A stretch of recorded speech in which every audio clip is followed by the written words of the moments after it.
In the autumn of 1492, a Spanish cardinal named Rodrigo Borgia ascended to the throne of St. Peter, taking the name Pope Alexander VI. He was 61 years old, father to at least 7 acknowledged children, and wealthy beyond measure. The conclave that elected him had been, by all contemporary accounts, purchased. Gold flowed freely. Promises were made in shadowed corridors. When the white smoke rose above the Sistine Chapel, those who understood the machinery of Renaissance politics knew that something fundamental had shifted. The Church, that ancient institution which claimed dominion over the souls of Christendom, now belonged to a family whose very name would become synonymous with poison, treachery, and the darkest possibilities of human ambition. The Borgias did not invent corruption. They inherited a world already steeped in it. 15th century Italy was not a nation, but a patchwork of warring city-states, each ruled by princes who understood that survival required cunning as much as courage. Venice manipulated trade routes with ruthless efficiency. Florence transformed banking into statecraft. Milan bred condottieri, treachery, mercenary captains who sold their swords to the highest bidder. The Papal States, stretching across central Italy, were governed by men who wore the robes of Christ's vicar while commanding armies, signing treaties, and expanding territory like any secular monarch. Into this world came the Borgias, a family from Zativa, in the Kingdom of Valencia, who recognized that the Church offered not merely spiritual authority, but temporal power on a scale that dwarfed any throne in Europe. Rodrigo Borgia had learned his craft well. His uncle, Alfonso de Borgia, had become Pope Calixtus III in 1455, and young Rodrigo understood immediately what such elevation meant. Nepotism was not merely tolerated in Renaissance Rome. It was expected, systematized, essential. Calixtus appointed his nephew cardinal at 25. Rodrigo accumulated benefices across Europe, each one generating revenue that flowed into his coffers. He fathered children openly with his longtime mistress, Vanozza de Catane, and later with the young noblewoman, Giulia Farnese, whose beauty was celebrated throughout Rome. When Rodrigo finally secured the papacy through what historians delicately term simony, the buying and selling of sacred office, he brought his children into the very heart of papal governance, transforming the Vatican into something it had never quite been before: a family enterprise. The eldest son, Pedro Luis, died young, shifting the weight of dynastic ambition onto his younger brothers. Juan, Duke of Gandia, became the family's military hope, handsome and favored, but ultimately less capable than his father believed. Joffre received the Principality of Squillace through strategic marriage. But it was Cesare and Lucrezia who would burn their names into history with such intensity that 5 centuries later, their reputations still carry the scent of sulfur and nightshade. Cesare, the second son, had been destined for the Church from childhood. His father made him a cardinal at 18, an appointment so brazen that even Rome's jaded observers raised eyebrows. But Cesare despised the cardinal's red robes. He wanted armies, not altars. He wanted to carve a kingdom from Italian soil, not dispense blessings. And when his older brother Juan was found murdered in the Tiber River in June 1497, stabbed 9 times and weighed down with stones, suspicion fell immediately on Cesare himself. No trial was ever held. No investigation pursued with genuine vigor. Alexander mourned publicly, briefly, and then did precisely what Cesare desired. He released his second son from holy orders, the first cardinal in history to be formally secularized with papal permission. Cesare shed his ecclesiastical robes like a snake, discarding old skin. And within months, he had married Charlotte d'Albret, daughter of the King of Navarre, and secured the title Duke of Valentinois from the King of France. Valentino, they called him after that, and the name Fai. Beautiful, charismatic, utterly without scruple, Cesare Borgia embarked on a military campaign to conquer the Romagna, that fractious territory in northern Italy where petty tyrants ruled crumbling fortresses. He moved with shocking speed and precision, besieging cities, negotiating surrenders, eliminating rivals through methods that ranged from open battle unto private assassination. The stories accumulated like sediment. Lords invited to parley who never returned home, mercenary captains strangled in their tents, wives who became widows with suspicious haste. The weapon most associated with the Borgias was not the sword or the cannon, but the poison ring, though whether such devices actually existed remains a matter of historical debate. What cannot be debated is the atmosphere of fear that surrounded the family. Contemporary accounts speak of Cantarella, a mysterious poison supposedly used by the Borgias, described variously as a compound of arsenic or a toxin derived from the decomposition of animal organs. Victims, it was said, sickened slowly, their deaths resembling natural illness rather than murder.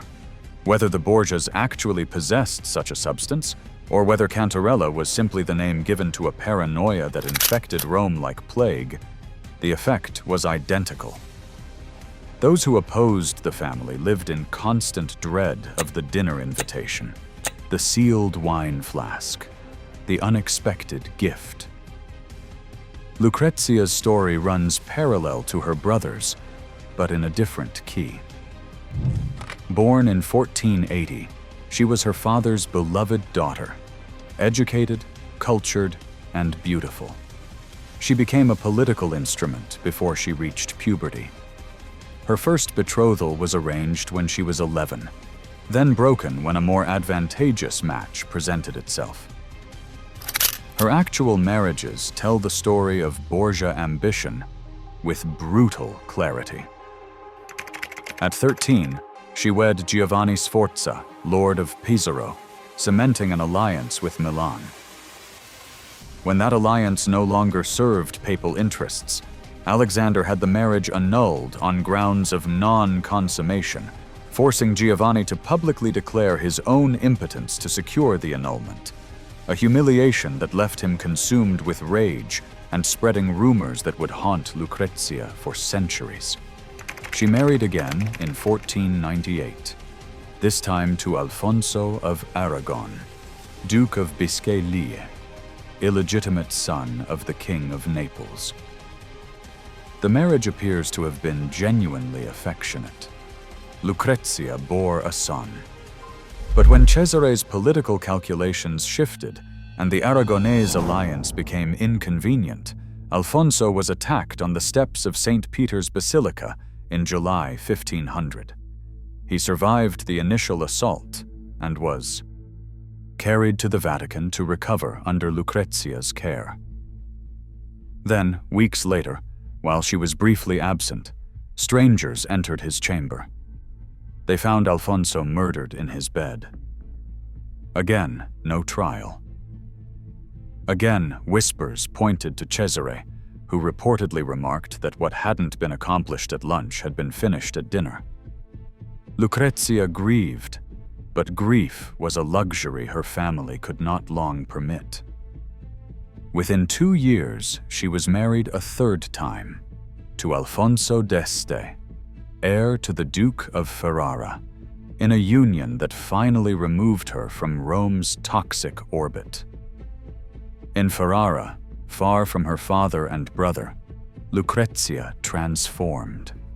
She became a patron of arts and letters, corresponding with poets, supporting scholars, governing competently during her husband's absences. She bore multiple children and died in 1519, following childbirth complications, mourned by her adopted city.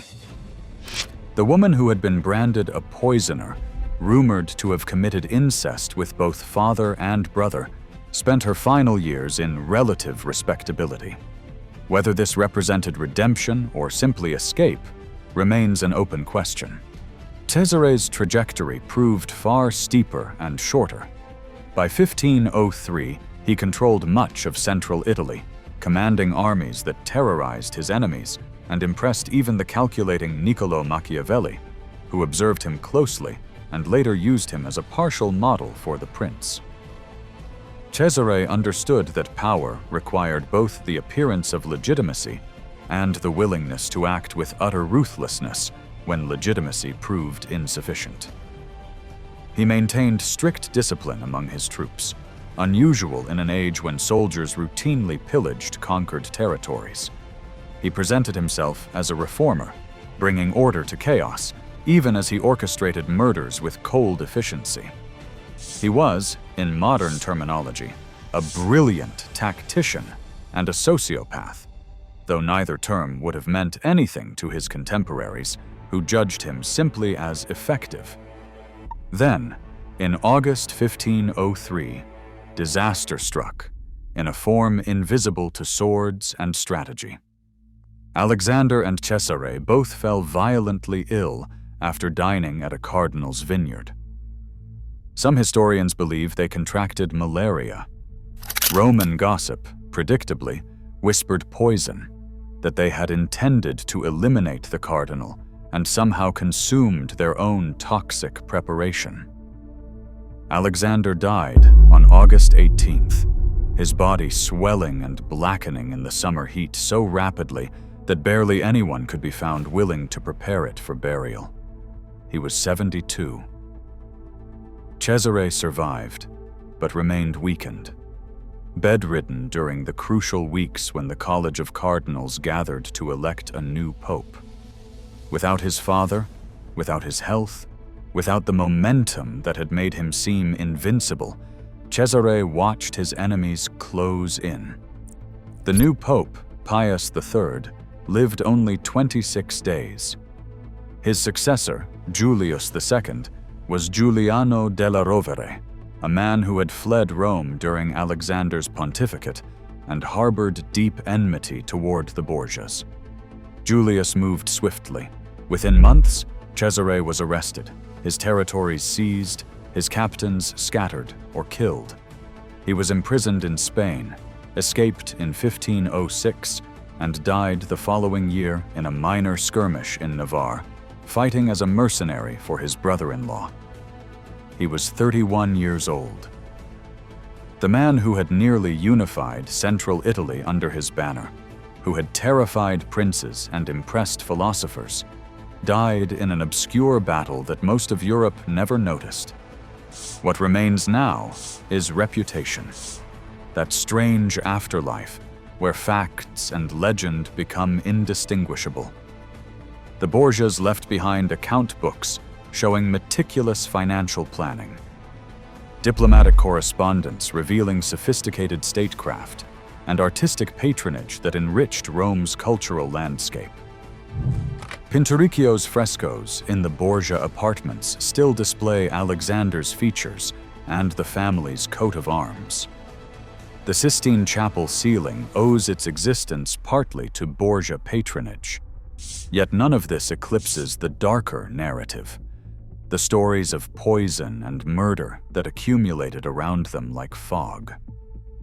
Some of those stories were certainly false, products of enemies who understood that destroying reputation could be as effective as destroying life. Some were probably true, reflecting the brutal realities of Renaissance statecraft. The difficulty lies in separating one from the other across 5 centuries of embellishment and revision. Perhaps what makes the Borgias so endlessly fascinating is not that they were uniquely evil, but that they were uniquely visible. Other Renaissance families murdered rivals and bought offices and plotted in shadows. but the Borgias did so from the papal throne, that position which demanded at least the performance of virtue. They stripped away pretense and revealed the machinery underneath, the ancient truth that power flows not from divine right or popular consent, but from the willingness to seize and hold it by any means available. In doing so, they became a mirror in which their age saw its own face, and the reflection was uncomfortable enough that we are still looking away, still trying to decide whether they were aberrations or merely honest exemplars of forces that never disappeared, but simply learned to hide themselves more skillfully.